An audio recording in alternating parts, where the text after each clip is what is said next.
አይሰራም። ጤና ይስጥልኝ። ሰላም ነው አሌክስ? ሰላም እሺ፣ ብዛ እንኳን ደህና መጣሽ።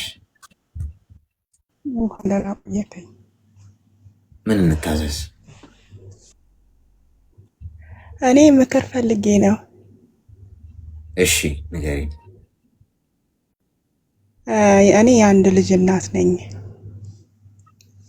እሺ እና ፌስቡክ ላይ ከሆነ ልጅ ጋር ተዋውቀን ነበረ እና 2 ዓመት ሆኖናል። እንዴት ተዋወቃችሁ? ፌስቡክ ላይ ማለት የጦስ ዶሮውን ንገሪኝ እስቲ። ያው ፌስቡክ ላይ እሱ መጥቶ ሀይ ምናምን ብሎኝ በሱን የተዋወቅ ነው።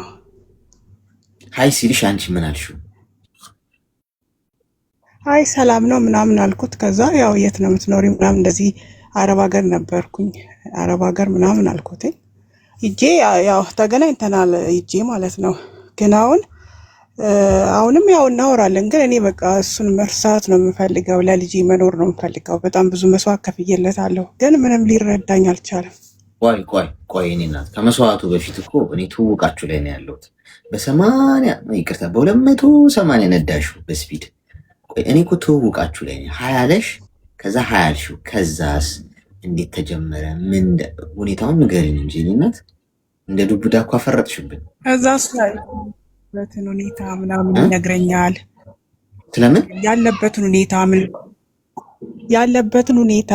ምን እንደሚሰራ አላል ቀን በቀን ያው ያለውን ውሎውን ምናምን ስትነግር እየተግባባክ ትሄዳለህ።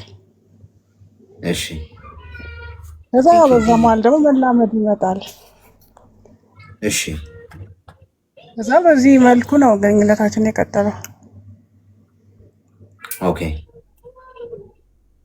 ከዛ ማለቴ ከአገኘሁት ሰዓት አንስቼ እስካሁኑ ሰዓት ድረስ ሁል ጊዜ ተቸግሮ ነው ማየው። ማለቴ ተቸግሮ ከዛሬ ነገ ደህና ይሆናል። ግን ሁል ጊዜም ከጎኑ ነበርኩኝ ማለቴ በቸገረው ሰዓት። ግን ሁሌም ነው በቃ እኔ አሁን አንተ ጋር አንደኛ የመጣሁት ጓደኞቼ ምናምን ሁሉም አይወዱትም። እንዲህ ነው ብዬ የሚወስጤን መናገር አልፈልግም፣ ምክንያቱም ስለማይረዱኝ። ብር ልከሽለታል? አዎ። ስንት ላክሽለት አጠቃላይ? 600,000 ምናምን። ለምን ጉዳይ? በቃ ሁል ጊዜ ተቸግሮ ነው የሚያወራው። ባንክ የእናቴ ቤት ተሸጠ ይላል። ብቻ ብዙ ነገር ነው የሚለው። እሺ እና በቃ አሁን በቃ ይሆናል አንዳንዴ ደርሼ ከመጣሁ በኋላ አየሁት ሁኔታው ምናምን በቃ ፍላጎቱ ብር ላይ ምናምን ሲሆን ሳይ እኔ እሱ ታስሮ ነው ትቼ የመጣሁት። እና አሁንም እዚህ ከመጣ በኋላ የሚያወራው ብር ነው በቃ። ከዛ ልሰጠው ፈልጌ ሳስበው ልጄ ታሳዝነኛለች። ሁል ጊዜ ልጄን አስባታለሁ፣ ግን እኔ ደግሞ ነው የሚከብደኝ። አይዞሽ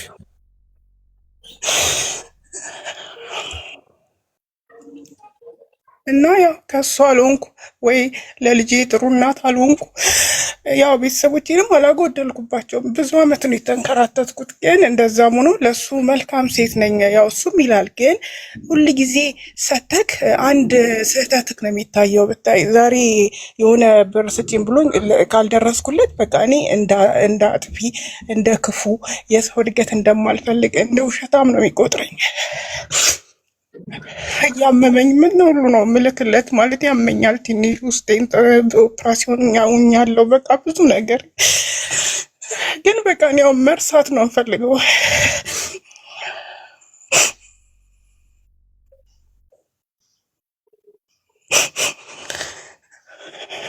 አይዞሽ። አሁን የት ነው የምትኖሪው? እዛው ነው ሀገር ቤት? አይ መጥቻለሁ ተመልሼ።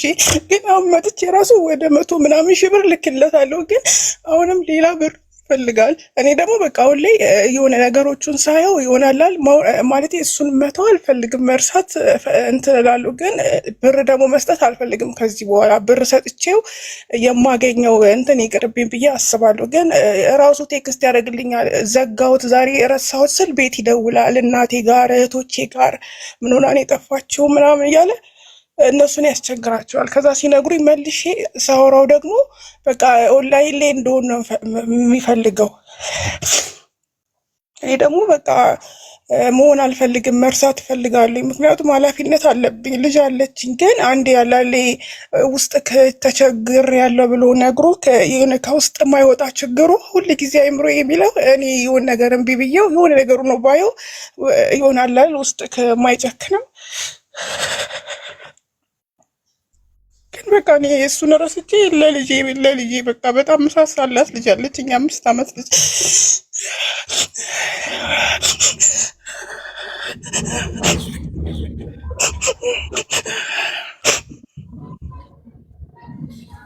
ምንድነው የሚሰራው? አሁን የሆነ ባለበት ኬዝ ምክንያት ስራ አይሰራም። ለተወሰነ አመት ከምናምን እንትን ተብሎበታል። በሙያ የቤት ኪራይ ለእናቱም መከፍልላቸው ለእሱ ምናምን ብቻ። ግን እንደዛም ሆኖ በቃ ምንም አያመሰግንም። ሁሌ ወቀሳ። እሱ ጻድቅ፣ እኔ መጥፎ ሴት ነኝ ለሱ ማለት ነው። ልተወው ስል ቤተሰቦቼን አላስቀምጥ ይላቸዋል እየደወለ።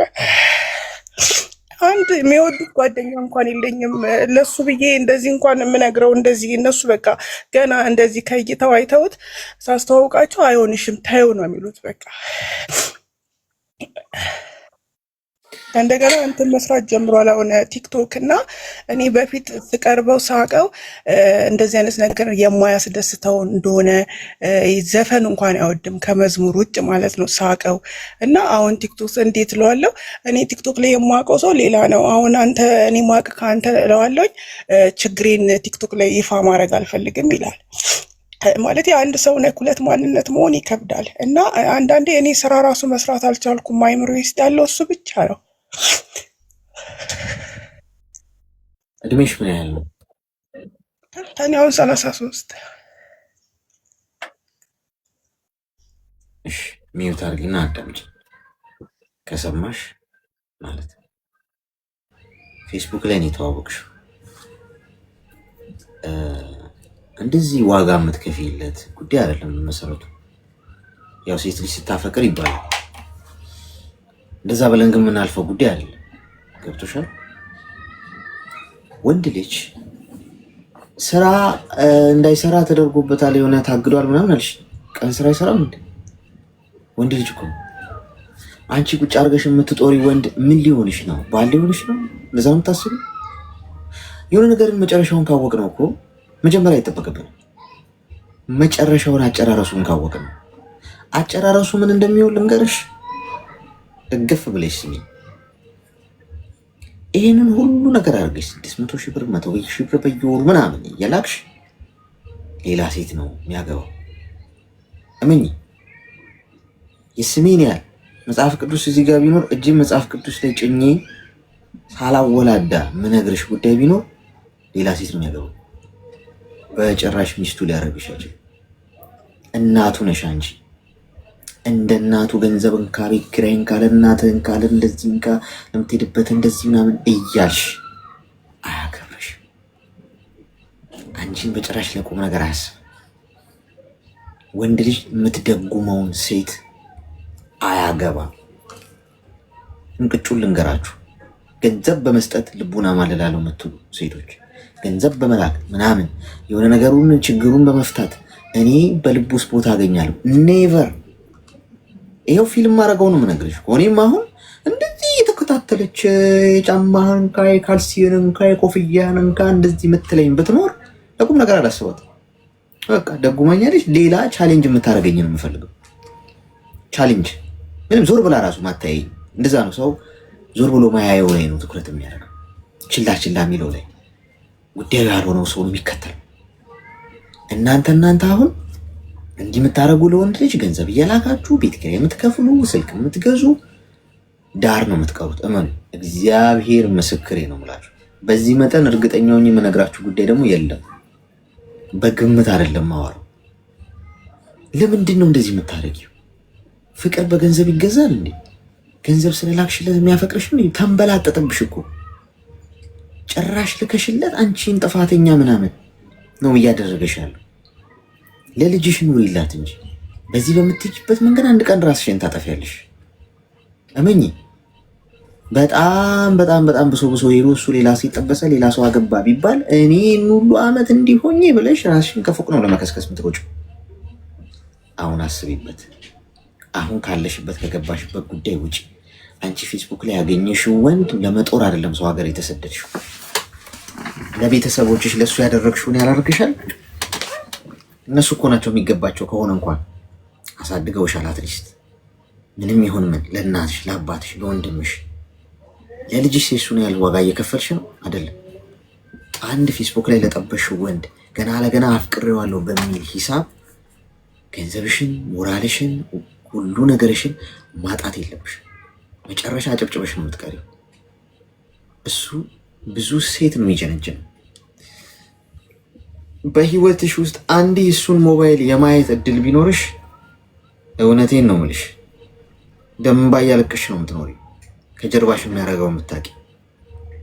ስለዚህ ፍሬን መያዝ አለብሽ ከዛሬ ጀምሮ። እንደዚህ የሚያስለቅስም ጉዳይ አለ። ለወንድ ታለቅሻለሽ እንዴ? ለወንድ ስንት የሚያስለቅስ ጉዳይ እኮ አለ። አሁን ስንት ዓለማችን ላይ የተከሰተ ስንት በቃ የሚያሳስበን የሚያስለቅስ ከሆነ እንኳን የወደፊታችን ነው የሚያሳስበን እንጂ ለአንድ ፌስቡክ ላይ ለተዋወቅሽ ጎረምሳ ሊለቀስለት የሚገባ ወንድ እንኳን ቢሆን ይቆጨኝ ነበር ስልሽ፣ እንደዚህ ስልሽ ማለት ስርዓት ያለው ዓላማ ያለው የሚያግዝሽ የሚረዳሽ ያንቺን እንባ ሳይሆን ደስታሽን የሚፈልግ አንደርስታንድ የሚያደርግሽ ገንዘብ እንድታባክኝለት ሳይሆን ስሪ እስቲ አንቺ እኔም በራሴ ልጣር ብሎ ስለ ወደፊት ፊውቸር የሚያስብ ትዳር ከአንቺ ጋር ቁም ነገር ልጆች ስለመውለድ ቤተሰብ ስለመመስረት የሚያስብ ወንድ ጥሩ ልባም የሆነ ወንድ ቢሆን ይሄ ወንድ ሊለቀስለት ይገባል። እውነት ብታጭው ትጎጃለሽ። ይሄን ነው እንዴ ገና ለገና ከአንቺ ቁጭ ብሎ ጡረታ የሚጠብቅ ወንድ የምታለቅሽለት? አንዳንዴ የምላለቅስለትንም ነገር መለየት አለብን። ስለዚህ ከዛሬ ጀምሮ 10 ሳንቲም እንዳትልኪ። ምክር አይደለ የፈለግሽው? ትንሽ መረር ሊልሽ ይችላል።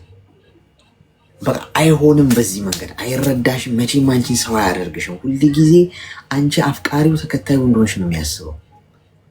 ትተሽው ልትሄጂ እንደማትችይ ነው የሚያምነው። ሁለተኛ ቤተሰቦችሽ በዚህ ጉዳይ ውስጥ እንዳይገቡ አስጠንቅቂያቸው። ምንም አያገባችሁም ባያቸው። አንደኛ ባልሽም አይደለም አይመለከታቸው። እሱ ሄዶ እነሱ ጋር ሲል ኧረ እባክሽ ታረቂው ምናምን እያሉሽ ነው መቼም ማለት አያገባችሁ። በሽ እነሱ ጋር ቆፍጠን ያለ መረር ያለ ነገር መንገር። ከዛሬ በኋላ እንባ እንዳታፈሽ። ለዚህ ጉዳይ ቆራጥ የሆነ እርምጃ ወሰጂ። ከዚህ እንደወጣሽ ገብቶሻል። ቀስ በቀስ በራስሽ ስለመቆም አስቢ። እሱ ላይ ነው ሙሉ በሙሉ የተንጠለጠልሽው። ምንም ሳንቲም እንዳትርኪለት። ከሱ ጋር ምንም አይነት እንደዚህ ቪዲዮ ኮል አታካራ ምናምን ነገር እንዳታወሪ። እንደዚህ አይነት ወንዶች መጨረሻቸውን እንደሆነ ስለማውቅ የሆነ ቪዲዮ ያስኩባት የሆነ ፎቶ ምናምን ይሄንን ለቤተሰቦችሽ ነው የምልከው። ማስፈራሪያ ነው የሚያደርጉት። ፋይናሊ የሆነ የአንቺ ገመና ካለው አንቺ በቃኝ ብለሽ ከዚህ ህይወት ልትወጪ ስትይ ምንድን ነው የሚያደርገው? ይሄን ብታረጊ ይሄው በሰላሙ ጊዜ ያደረግሽው ነገር ነው። እንደዚህ አይነት ወንዶች እንደዚህ ናቸው። እግዚአብሔርን ነው የምነግርሽ። በትክክል ይሄ ፌስቡክ ላይ ምናምን የምታገኛቸው በትክክል የሆነ በሰላሙ ጊዜ አንቺ አታስቢውም አታስተውይም የሆነ ነገር ትላላክ ያለሽ ምናምን ፍቅር ላይ በሆንሽበት ሰዓት ከዛ ልክ በቃኝ ብለሽ ቴንክ ዩ ቬሪ ማች ይሄን ህይወት አልፈልግም ብለሽ ልክ ልትወጪ ስትይ መሄድ አትችይም ትባያለሽ። ጂኒነታቸው ያኔ ነው የሚገለጠው። ከእንደዚህ አይነት ነገር ራስሽ ቆጥቢ። ቀጥ ለጥ ብለሽ ስራሽን ስሪ። ለልጅሽ የምታረጊውን ነገር አድርጊ። ውጪ ከዚህ ህይወት። ከቻልሽ ለ1 ለ3 ለ6 ወር እንደ ቫኬሽን ቁጠሪው። ሲም ካርድሽን ቀይሪና አዲስ ገጽ ግለጪ። አዲስ ምዕራፍ በህይወትሽ ውስጥ ማንም የሌለበት ማንም ቴክስት የማይልክበት አንቺ ህይወት ላይ ምንም የት እንዳለሽ ማንም አያውቅም። ምን እያደረግሽ እንደሆነ አታውቂም ብለሽ ለቤተሰብ በቤት ስልክ ምናምን ስልክ የተበላሽቶ ነው ብለሽ ሀይ እንዴት ናችሁ ደህና ናችሁ ታያለሽ። ከዛ አለቀ። ጥፊ ደብዛሽን አጥፍተሽ አንገትሽን ደፍተሽ እስካሁን የሰራሽውን ስህተት